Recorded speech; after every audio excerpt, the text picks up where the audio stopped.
Coming up on this Wednesday edition of Daybreak, the Taliban kills more than 130 children and 9 adults at a school in northwestern Pakistan. North Korea marks the 3rd anniversary of the death of former leader Kim Jong-il. Pyongyang fails to invite China to mark the day. Plus, the former vice president of Korean Air is due before prosecutors today over the so-called nut rage incident. Daybreak begins now.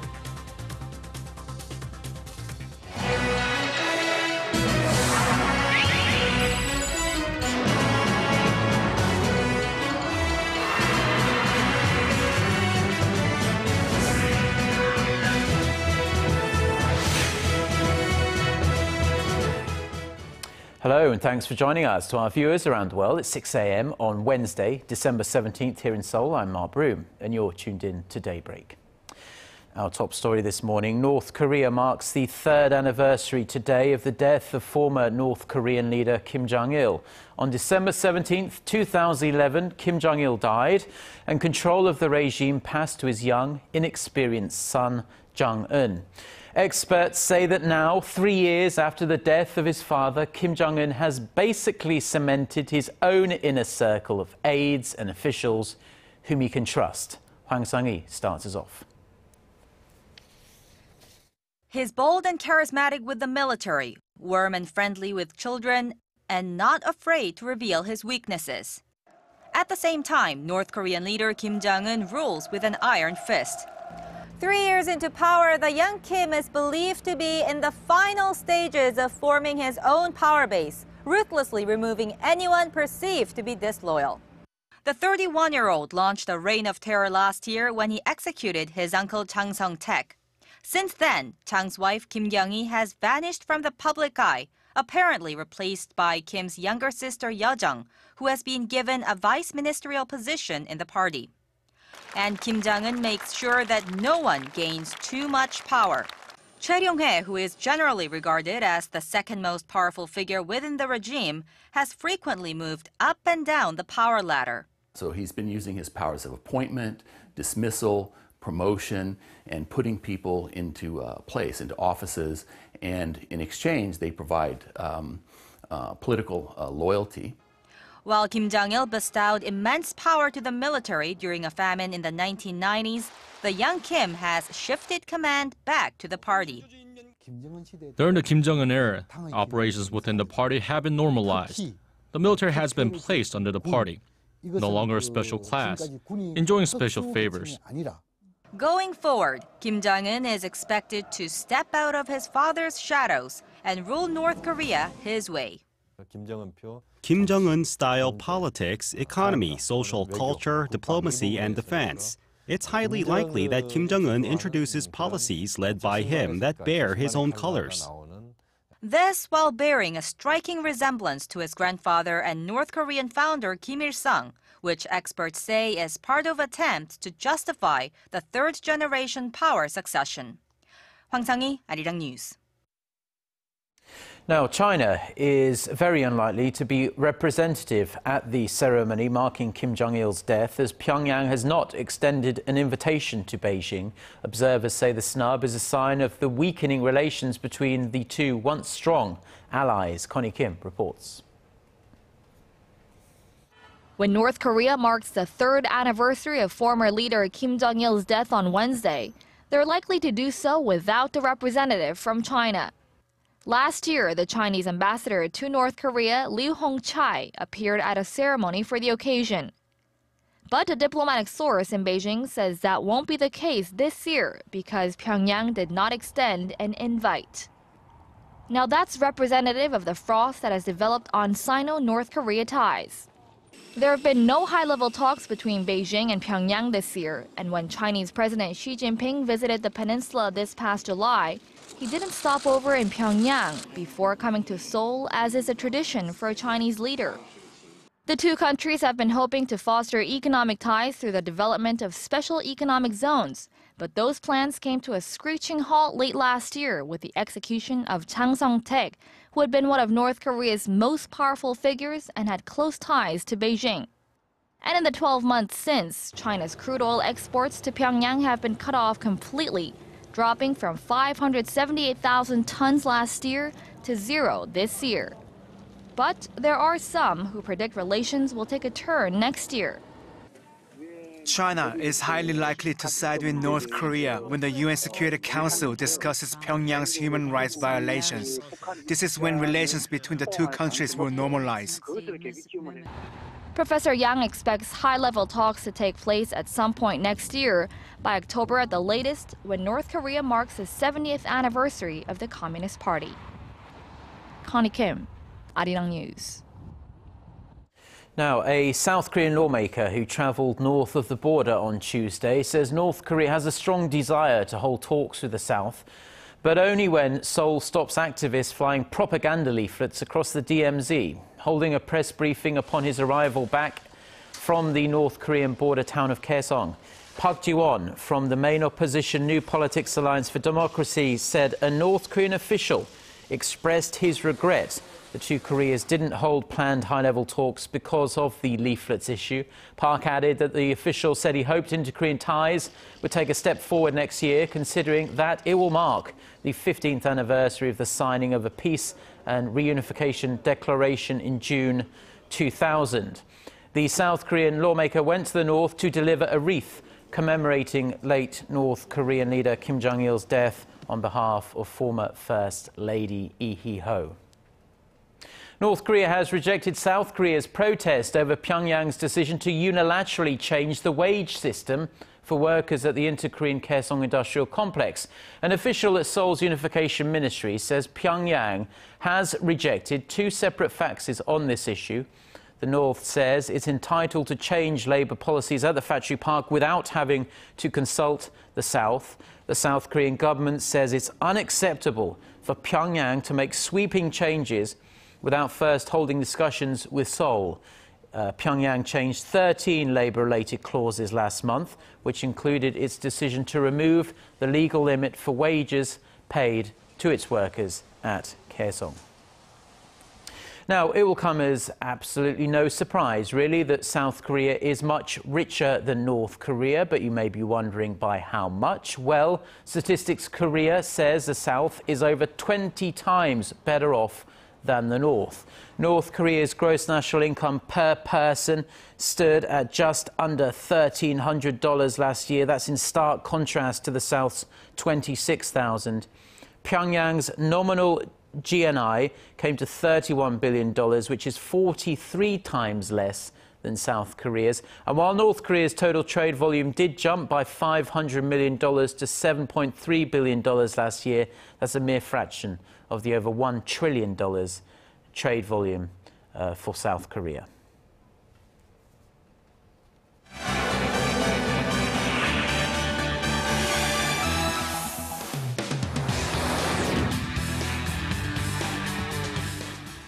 Time now for a look through the global headlines we're following this Wednesday morning from Seoul. Let's connect to Eunice Kim at the News Center for more. Good morning, Eunice. And good morning to you, Mark. The death toll in Pakistan's bloody school assault claimed by the Taliban has grown to 145 people. The Pakistani military says, save from 13 teachers and soldiers, all of the deceased were students. The attack unfolded starting at about 10 a.m. local time in a military school in the northwestern city of Peshawar that had some 500 pupils inside. Authorities say many were killed when 7 attackers wearing suicide belts took shots indiscriminately. Many of the students were children of army officials. The Taliban has claimed responsibility for this strike, which it said was revenge for the Pakistani army's raid that killed relatives of their members. Hundreds of Taliban fighters are believed to have died in a recent offensive in North Waziristan and nearby areas. World leaders expressed their sympathy and solidarity with the Pakistani government. UN Secretary General Ban Ki-moon condemned it as an act of horror and rank cowardice. Historical rival India has also denounced it as a crime against humanity, as it said it must be vigilant as well. Thousands of people are coming out to pay tribute to the two hostages of the 16-hour Sydney siege who did not make it out alive in the pre-dawn hours of Tuesday morning. A manager of the Lindt Chocolate Cafe at Martin Place, 34-year-old Tori Johnson, and barrister and mother to three Katrina Dawson were killed in that standoff, as was the 50-year-old Iranian gunman Manharan Monis. While investigations are ongoing, reports are emerging of their heroic deeds in the final moments. At a memorial service, Archbishop Anthony Fisher said the male victim, Johnson, had tried to grab the gun that triggered the early morning police response. He said Katrina Dawson was shielding her pregnant friend from gunshots. Muslim leaders in the community have also come to unequivocally condemn the criminal act, as others express their support of the Muslim community with the Twitter handle #I'llRideWithYou.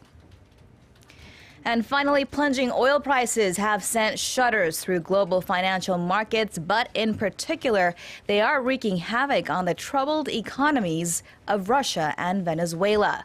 Russia's central bank sharply increased its benchmark interest rate, but the emergency measure has done little to stop the ruble from free-falling. Kim Jong-il reports. The Russian ruble is hovering at its all-time low despite a radical interest rate hike overnight. Falling oil prices and Western sanctions dragged the ruble to a low of 67 against the dollar on Monday. To arrest the fall, Russia's central bank hiked its key interest rate by whopping 6.5 percentage points to 17%. The Russian currency jumped against the dollar on Tuesday before being pushed back to near the Monday low. Concerns are rising for Russia as the ruble lost nearly half of its value against the US dollar so far this year, although the country has spent more than $70 billion to support its currency. There are no signs things will turn around for Russia, which rely heavily on oil for its revenues. Brent crude prices fell below $60 per barrel on Tuesday for the first time in 5 years. Worsening the prospect is fears that Washington considers new sanctions against Russia for Moscow's support for separatist militants in Ukraine. The central bank is doing everything it can, but I think almost its hands are tied at the moment, and this is down to Putin to try and resolve the matter, something he just doesn't seem very willing to do. Venezuela is seen to be worse off as oil makes up 96% of its export earnings. Many financial watchers warn that the Latin American country is pushed to the brink of default on its debt. Venezuela has the highest inflation rate in the region at more than 60%. Venezuelan benchmark sovereign bonds are now trading at just over a fifth of its face value. Kim Jong-il, Arirang News.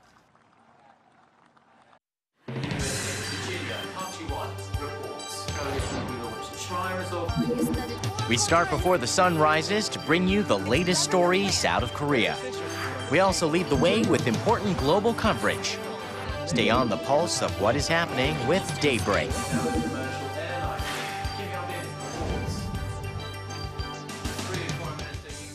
Korea's Transportation Ministry has filed a complaint with the prosecution against the former Vice President of Korean Air over the so-called nut rage incident. Jo Hyun-ah is scheduled to appear before prosecutors later today. Attention is focused on whether she will face criminal charges for her actions. Shin Se-min reports. First came the international outrage. Now come the legal repercussions. The now former vice president of Korean Air, Jo Hyun-ah, is facing possible criminal charges, while Korean Air is looking at fines of up to $1.3 million and even a suspension of operations for 21 days.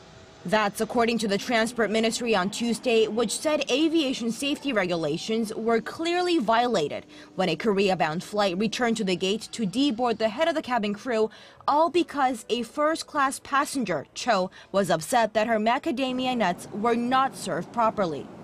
Cho, who resigned from all duties at Korean Air last week over the scandal, has been called in for questioning by prosecutors on Wednesday. They plan to seek a warrant for her arrest on charges of violating aviation regulations. Jail time has not been ruled out. The headquarters of Korean Air have already been searched and cabin crew members and passengers questioned on the matter. At the same time, the Transportation Ministry will continue with its investigation. They're launching a special team that will review Korean Air safety management system and determine whether the company's culture influenced the pilot's decision that day. Korean Air took out a written advertisement in major newspapers on Tuesday, saying the company was deeply sorry for the trouble it had caused. Shin Se-min, Arirang News. Korea's first Ebola aid medical staff team are halfway through their one-week training course in Britain. Once they're done there, the 10-person crew is going to fly to Sierra Leone, one of the West African countries worst hit by this disease. Kwon-soa reports. Korean medical personnel are getting ready to join the fight against the deadly Ebola crisis in Sierra Leone. 4 doctors and 6 nurses arrived in southeast England this week for 5 days of training that will prepare them for what they'll face on the ground in West Africa. The most crucial part of their training is learning how to put on the personal protective equipment correctly. Putting the gear on alone takes around 15 minutes. Britain has been among the countries leading the global response to Ebola, already sending hundreds of medical staff to West Africa. The care facility that the Korean group will be deployed to was set up by Britain. Very much. The purpose of the training has a lot to do with maximizing the effectiveness of the medics who are going out as part of the response and making sure that the quality of care is high, but also safe for those who are providing it. The Korean medical team is scheduled to fly to Sierra Leone this weekend and begin 1 month of caregiving at the end of December. More volunteers will be dispatched next year. While the epidemic has slowed in Guinea and Liberia, the number of patients in Sierra Leone continues to rise at an alarming rate. This is why health agencies say it's not only important to focus on treatment, but on preventing infection. The World Health Organization says new diagnostic tests may be available in the next few months, which could detect the virus in around 15 minutes. Kwon-soa, Arirang News. Now, a special charity concert took place at Korea's Foreign Ministry in Seoul on Tuesday night. 4 teams of South Korean diplomats and 9 teams of the members of various diplomatic missions to Korea came onto the stage to share their talents and raise donations for refugees in civil war-hit Syria. The donations collected will be delivered through the UN High Commission for Refugees. This is the 2nd year the concert has been held. A Foreign Ministry official says the event is a meaningful form of cultural diplomacy that combines music and, of course, humanitarian aid. A team of local scientists have merged science and art to identify and analyze different painting techniques from different historical time periods spanning 800 years. And they've used the Mona Lisa as their muse. Connie Lee reports. It's one of the most famous masterpieces in art history, Leonardo da Vinci's Mona Lisa. But what if da Vinci was actually born after the Renaissance period? How then would Mona Lisa have looked? Well, now with the help of science, we have an idea. The iconic painting, if created in the Rococo or late Baroque period of the 18th century, would have been brighter, used more delicate colors with rougher brushstrokes. So how was this conclusion made? Using digital analysis of nearly 9,000 Western paintings spanning over 800 years, local scientists have been able to identify different colors and techniques used in different time periods from the 11th century to the mid-19th century. Professor Jong-un and his colleagues from Korea Advanced Institute of Science and Technology analyzed the big data not only to bridge art and science, but also for practical use. With the collection of all this data, it can help differentiate real works of art from the forged ones and also help restore masterpieces to be more like the original. The study, printed in the scientific journal Nature, shows that paintings have evolved to become more colorful and complex in terms of contrast and brightness since the medieval period, or after oil paints were first introduced. Connie Lee, Arirang News.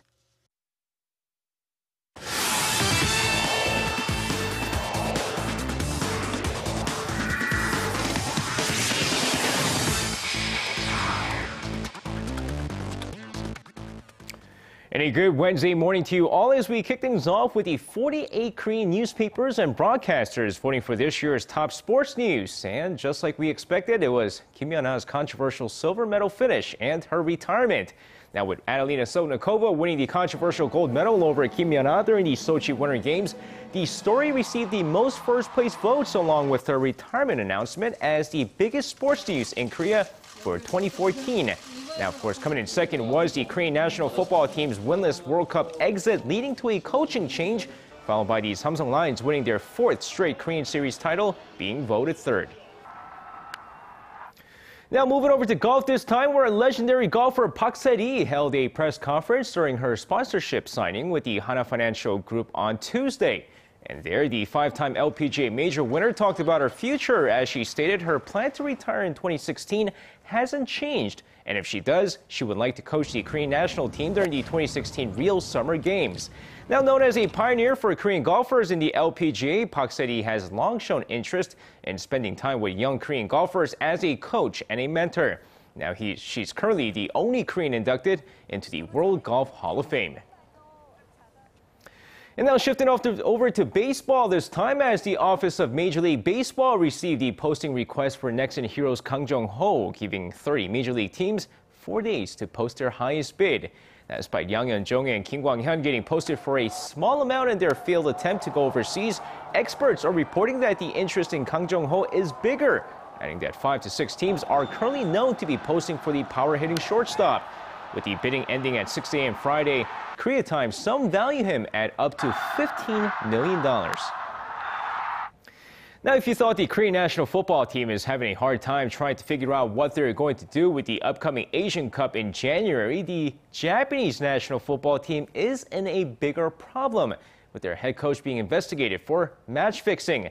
Now, Javier Aguirre, who currently coaches the Japanese national football team, is being investigated by the Spanish prosecutors for allegedly fixing a match in 2011 during the time he was coaching Real Zaragoza. Now, the allegation, which involves Aguirre and 40 others, have some of them possibly receiving a total of 965,000 euros, or roughly 1.2 million US dollars. Meanwhile, the Japanese Football Association backs Aguirre's innocence, stating that they would not have hired him if he was involved in such scandal. And now finishing things off in boxing, you don't have to be a boxing fan to know that one of the biggest fights that haven't happened is the fight between Floyd Mayweather Jr. and Manny Pacquiao. But that might all finally change. The undefeated Mayweather calling out Pacquiao recently, the Filipino boxer accepted all challenges, adding that money isn't even an issue now and that he's willing to fight for the fans. And Mayweather even has a date in mind, calling for a May 2nd fight, as the event will likely become the highest grossing pay-per-view bout in history if the match were made. And that's going to wrap it up for me. This has been SJ. Have a great rest of the day and see you guys again for your sports needs.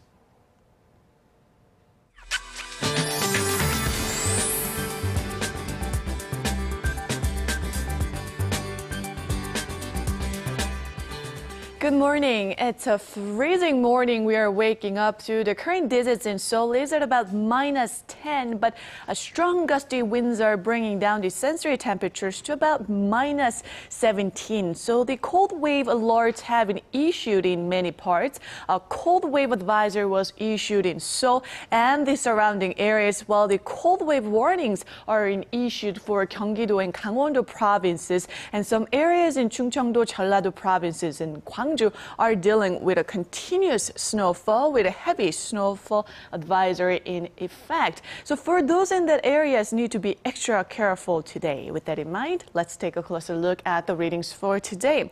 Now, the low in Seoul is kicking off at -12. Then the afternoon temperatures will remain freezing at -6, while Daegu and Gwangju should peak at -1, and Busan will top out at 1 this afternoon. And as for the other regions, Jeju Island will be rising to 3, while Daejeon and Dokdo will be getting up to -4 later on. Now, as we can see, readings will remain below sub-zero for here in Seoul and the surrounding areas throughout the day, so be sure to dress extra warmly before heading out today.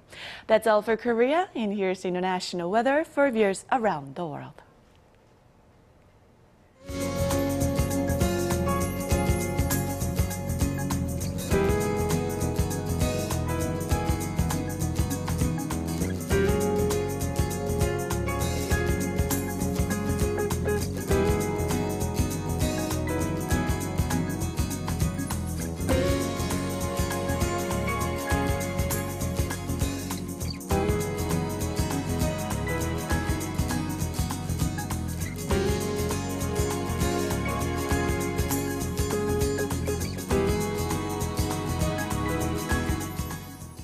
Well, that's going to do it for now. Korea Today is coming up at 7 a.m. Korea time. That's in half an hour. Have a great day. Goodbye.